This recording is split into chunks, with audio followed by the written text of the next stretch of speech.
Sénégalais, Sénégalaises, chers compatriotes africains, amis et partenaires du Sénégal, du monde entier, bonsoir.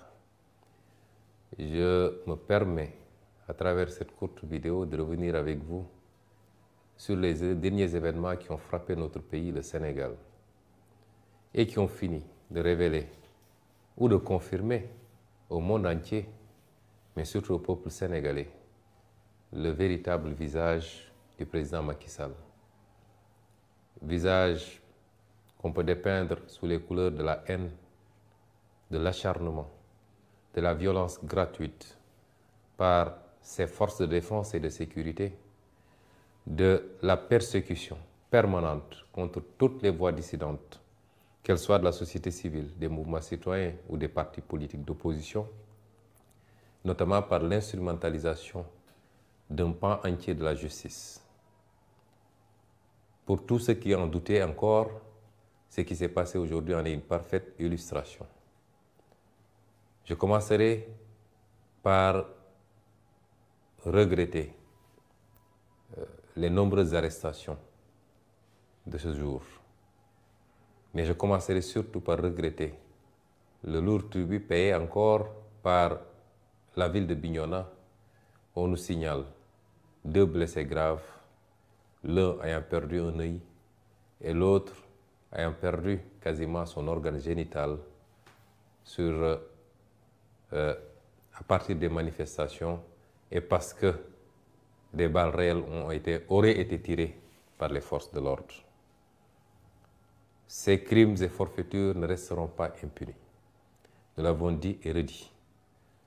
Tout ce qui s'est passé ces 12 dernières années et qui a occasionné de lourds dégâts, de lourdes pertes en vies humaines, en intégrité, en atteinte aux intégrités physiques, mais également en emprisonnement fortuit et gratuit, ne restera pas impuni.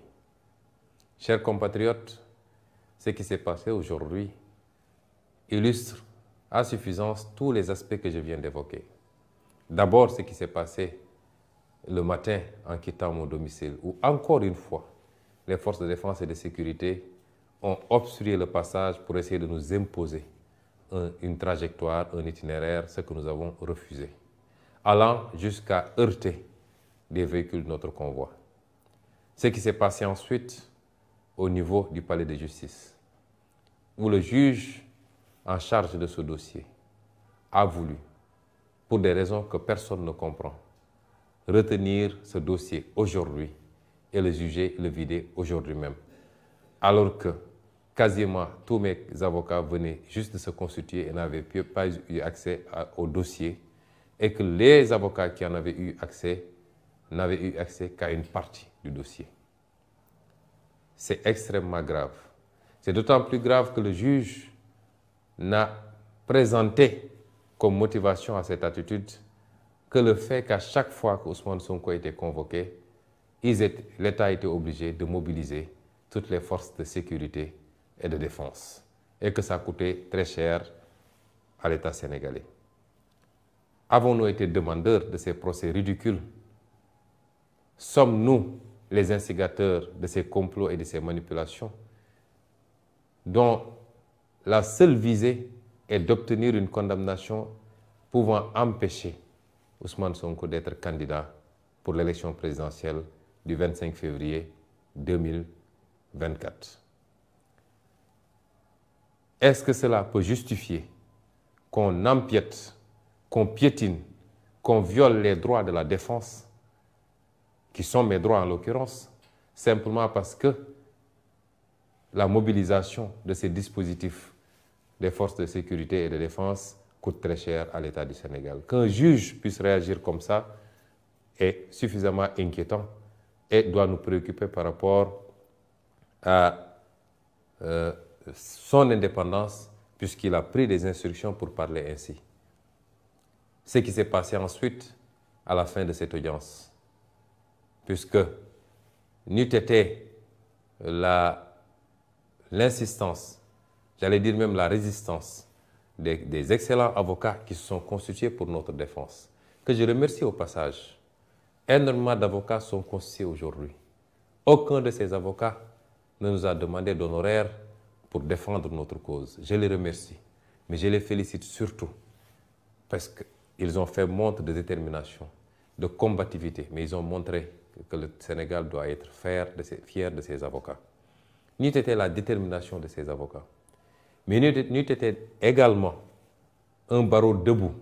Et j'en profite pour féliciter M. le bâtonnier qui a pu intervenir pour insister sur le fait que les droits de la défense sont sacrés dans un procès et que rien ne s'opposait et tout convergeait, la pratique judiciaire et tous les éléments d'un procès, tout convergeait vers un renvoi comme le demandaient mes avocats. Nous avons vu aujourd'hui un barreau debout, un bâtonnier debout. Nous attendons de la magistrature qu'elle soit aussi debout parce que la justice est le pilier fondamental d'une république et la première garante de la stabilité dans un pays. Une justice couchée est un danger pour l'équilibre social, politique, économique, politique, géopolitique d'un pays.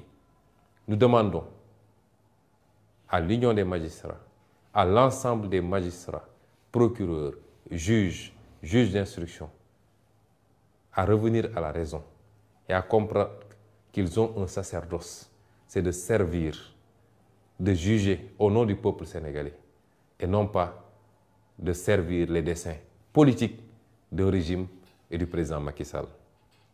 Ce qui s'est passé au sortir de cette audience, où le monde entier a pu voir toutes les entraves qui ont été faites sur mon convoi, que des forces de défense et de sécurité aient mobilisé des engins lourds pour bloquer le convoi, essayer de lui imposer encore une fois un itinéraire qui n'était pas le nôtre, vouloir impérativement nous faire passer par le tunnel de Soumbédioune, où il y avait un piège puisqu'il y avait des nervis du régime qui étaient positionnés de part et d'autre de ce tunnel, équipés au même titre que les forces de l'ordre de grenades lacrymogènes et d'armes. Ces forces de l'ordre ont voulu nous forcer à passer sous le tunnel alors que rien ne s'opposait à ce qu'on puisse passer au-dessus du tunnel. C'est cela qui a amené le blocage du convoi, léger de grenades lacrymogènes, et c'est ça qui nous a amené à la situation que vous avez vécue. Ces mêmes forces de défense et de sécurité ont voulu m'imposer de sortir de mon véhicule pour entrer dans l'un de leurs engins blindés. Ce que j'ai formellement refusé parce que j'ai quitté mon domicile en citoyen libre à bord de ma voiture, accompagné de ma sécurité pour aller au tribunal. Et je tenais à rentrer dans les mêmes conditions. Ce qu'ils m'ont refusé, allant jusqu'à exercer une violence inédite, inouïe, gratuite sur mon véhicule et sur ma personne.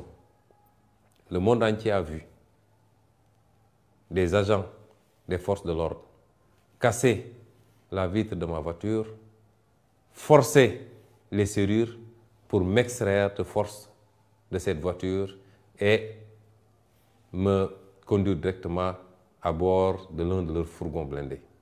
Ce que rien ne justifiait. Puisque si les forces de l'ordre veulent nous faire croire qu'avec tout ce dispositif qu'ils avaient déployé, ils n'avaient pas les moyens d'escorter notre convoi et de nous conduire à notre domicile, personne ne peut y croire. Le pire, c'est qu'aujourd'hui, on a vu des milices privées se fondre dans les rangs des forces de l'ordre, tirer des grenades lacrymogènes contre les foules sans que ces forces de l'ordre n'interviennent. Ce qui se passe dans ce pays est extrêmement grave. Le régime de Macky Sall entretient une milice privée que tout le monde connaît et reconnaît, que nous connaissons, que nous avons identifiée, photographiée. Et cette milice, aujourd'hui, commet des exactions contre les populations. Un des acteurs éminents de la société civile a parlé de guerre civile la dernière fois. Certains se sont empressés de s'acharner contre lui. Mais le président Macky Sall nous conduit directement vers une situation désastreuse. Parce que personne n'acceptera de se laisser tirer comme des lapins par des milices privées entretenues par le régime du président Macky Sall. J'en appelle donc à l'ensemble du peuple sénégalais.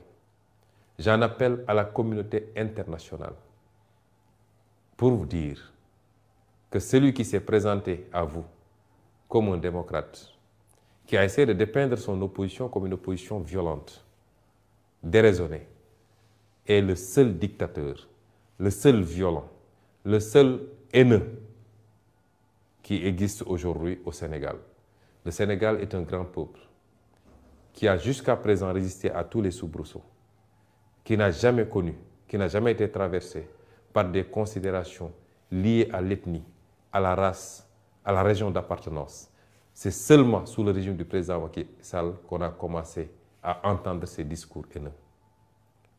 Je veux dire à cette communauté internationale et au peuple sénégalais que cette obsession pour le pouvoir et pour un troisième mandat est en train de mener le président Macky Sall et son régime à franchir la ligne rouge qu'aucun président avalu n'avait franchie dans ce pays.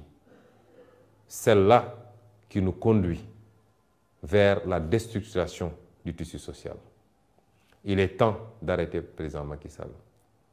Dès demain, nos avocats qui sont en train de travailler sur les suites à donner à tout cela déposeront certainement des plaintes, même si on n'a pas espoir, vu ce qui se passe dans la justice sénégalaise. Mais certains comportements et certains crimes ne sont pas prescriptibles. Contre tous les acteurs qui ont été mêlés à ces exactions, à commencer par le ministre de l'Intérieur, les généraux et chefs de la police qui sont mêlés à qui sont les donneurs d'ordre, les commissaires et autres commandants qui y sont directement mêlés, des plaintes seront déposées parce que nous ne laisserons pas passer de telles attitudes qui ne relèvent pas d'une police nationale, mais qui sont des attitudes de banditisme. Comment pouvez-vous imaginer qu'un grand avocat comme Maître Clédor Ciré Ly, l'un des meilleurs d'Afrique de l'Ouest, procédurier et pénaliste, ait été brutalisé, extrait de force de la voiture pour être conduit dans un fourgon blindé? Comment pouvez-vous expliquer qu'un avocat qui a plus de 42 années de barre comme Kawsu Kaba Bodian, plus de 80 ans, soit aujourd'hui brutalisé, qui ne présentait aucun risque, aucune menace pour ses forces de défense et de sécurité? Comment pouvez-vous expliquer ça? Qu'est-ce qui peut justifier ces actes gratuits de violence et de vandalisme policier sur ordre du président Macky Sall et de son ministre de l'Intérieur? Ce qui se passe au Sénégal est suffisamment grave pour alerter tous les démocrates, alerter tous les républicains, alerter le monde entier, puisque depuis des années, les droits et libertés sont piétinés. La démocratie est à l'agonie. Je féliciterai et je remercierai tous les acteurs politiques, tous les acteurs de la société civile qui se sont offusqués de cette situation, parce qu'on sort carrément du cadre de la politique. Je veux dire aux Sénégalais que nous sommes en train de nous approcher dangereusement de la ligne rouge. Et celui qui n'en est pas conscient devrait prendre conscience parce qu'il est temps. Celui qui en est conscient et qui observe en spectateur doit comprendre qu'il ne sera pas épargné si cette situation parvenait à arriver à cette ligne rouge. Je voudrais également dire qu'on ne peut pas arrêter la mer avec ses bras. Ce qui inquiète le président Macky Sall et son régime, c'est qu'il est même mal à l'aise. C'est cette déferlante humaine à chaque fois que nous sortons. C'est cette popularité grandissante. Je l'ai toujours dit, ce n'est pas un mérite. Et les Sénégalais ne nous suivent pas, n'adhèrent pas à notre discours et à notre projet par rapport à notre personne. Nous avons beaucoup travaillé à faire comprendre aux Sénégalais là où nous voulons aller. Ce combat pour la souveraineté, ce combat pour la dignité recouvrée, ce combat pour la réappropriation de notre destin national, c'est ce que les Sénégalais ont compris. Et c'est pourquoi ces milliers, ces millions de jeunes sortent à chaque fois pour suivre nos convois, pour adhérer à ce projet. C'est pourquoi ces milliers d'intellectuels adhèrent à ce projet. C'est pourquoi la diaspora, dans presque sa globalité, adhère à ce projet. C'est pourquoi même les forces de défense et de sécurité, qui exécutent des ordres, souvent malgré eux, adhèrent à ce projet. C'est pourquoi tous nos compatriotes africains nous suivent de très près, comprennent le discours et adhèrent à ce projet. Si le président Macky Sall pense qu'il peut arrêter cela par l'intimidation, par l'instrumentalisation de la justice, par la violence gratuite, il se trompe et il est temps qu'il revienne à la raison. C'est la dernière fois que je le dirai. Je veux féliciter le peuple sénégalais, féliciter cette jeunesse formidable et terminer par vous dire ce que je vous ai toujours dit. Nous ne vous décevrons jamais. Nous ne vous trahirons jamais. Ce combat est le nôtre. Vous avez droit à la même prospérité, au même progrès, au même bonheur, au même espoir que tous les peuples du monde. Nous ne vous décevrons jamais. Je terminerai enfin par souhaiter au peuple américain une bonne fête d'anniversaire. Parce qu'aujourd'hui, j'aurais dû être à l'ambassade des États-Unis, sur invitation de l'ambassadeur. Au moment où je vous parle, j'aurais dû être à cette ambassade pour célébrer avec eux, avec ce grand peuple américain, sa fête d'indépendance. Je suis, malgré moi, sous résidence surveillée et de manière tout à fait illégale, parce qu'aucun juge n'a décerné une ordonnance pour que je sois sous résidence surveillée. On me refuse tout déplacement hors de mon domicile, barricadé par des chars de combat, par des dragons, par des véhicules lourds et par des centaines et des centaines de policiers et de gendarmes. Je voudrais dire au monde entier que voilà le visage de Macky Sall et de son régime. Je vous remercie.